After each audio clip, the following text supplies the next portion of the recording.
Members that are out here in the audience, sit tight. Representative Krause is going to lay out his bill 3082 because he's got to get to another committee.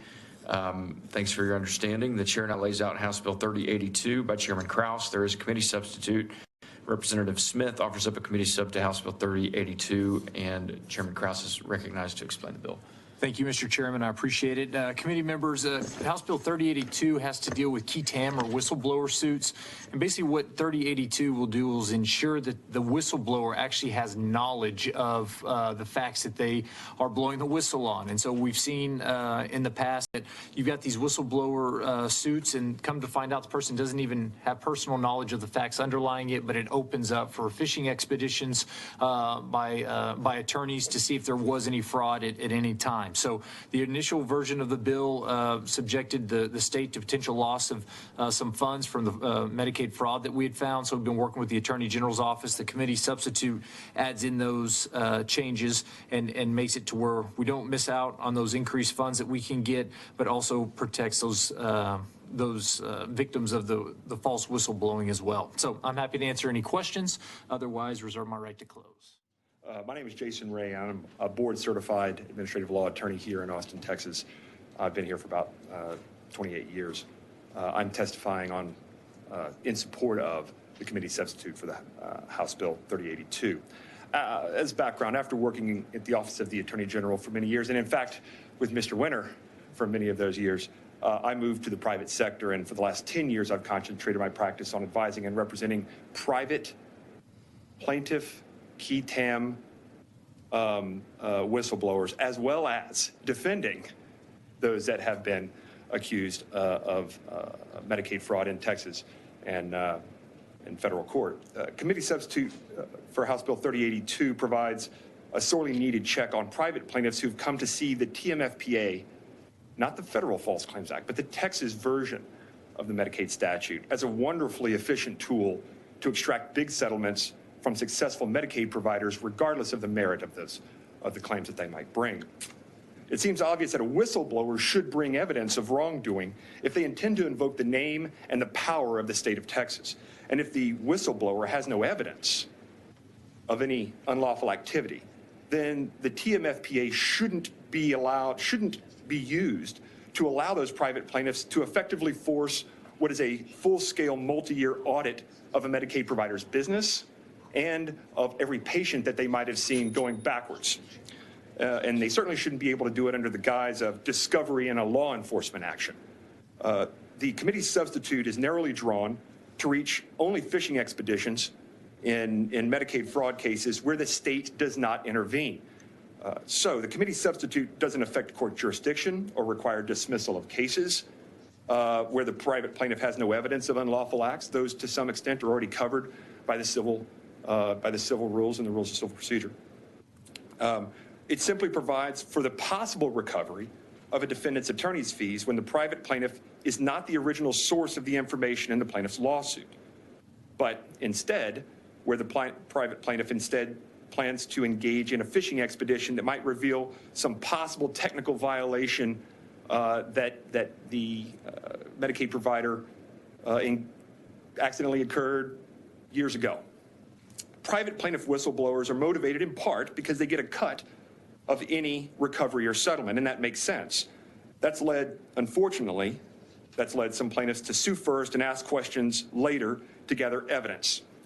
Right now, the law allows them to do that without consequence.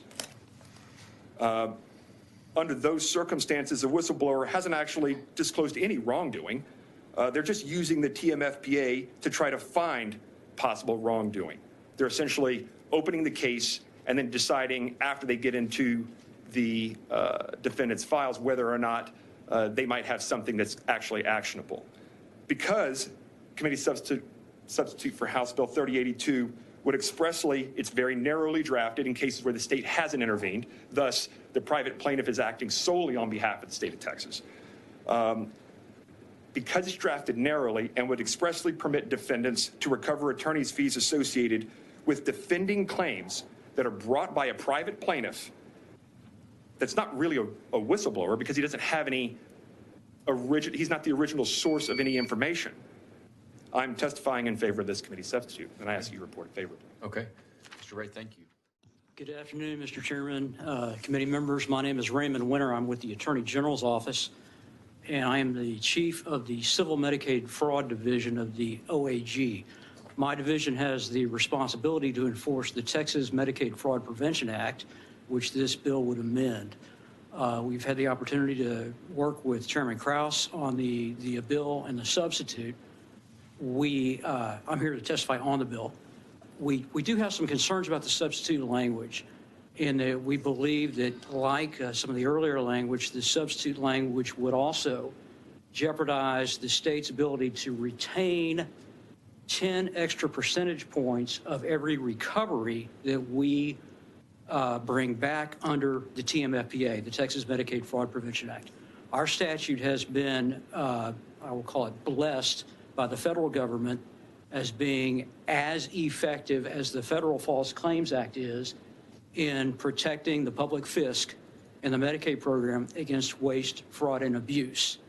And there's a process by which the federal government looks at our statute and determines that it is as effective as the Federal False Claims Act, and if so, the state of Texas is entitled to retain 10 percentage points extra on top of what we would ordinarily retain from any recovery.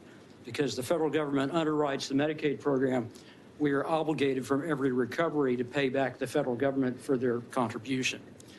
When we are compliant with the Deficit Reduction Act of 2005, which is a federal statute, the state of Texas gets to retain an extra percentage points.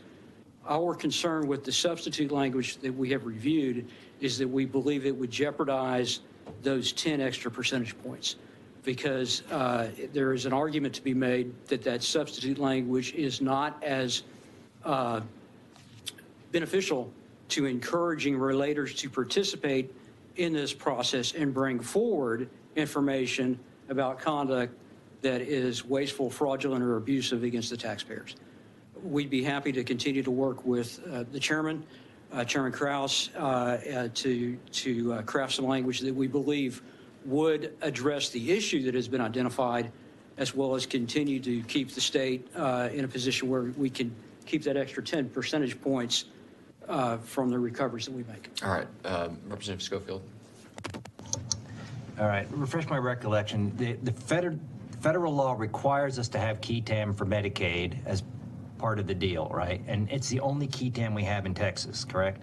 You're correct, Representative. This is the only QUETAM we have in the state of Texas. It's specific to the Medicaid program. So it's not like we can't go to HHSC and say, how do you do it? So you're pretty much it.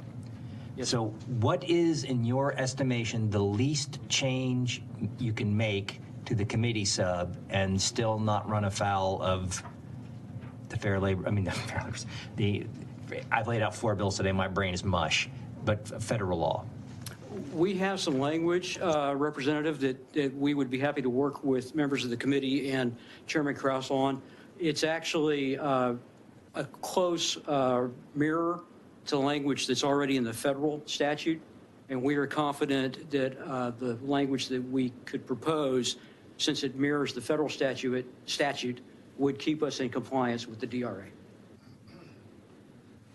Okay, members, any other questions? All right, thank you. Thanks for being here. Yes, sir.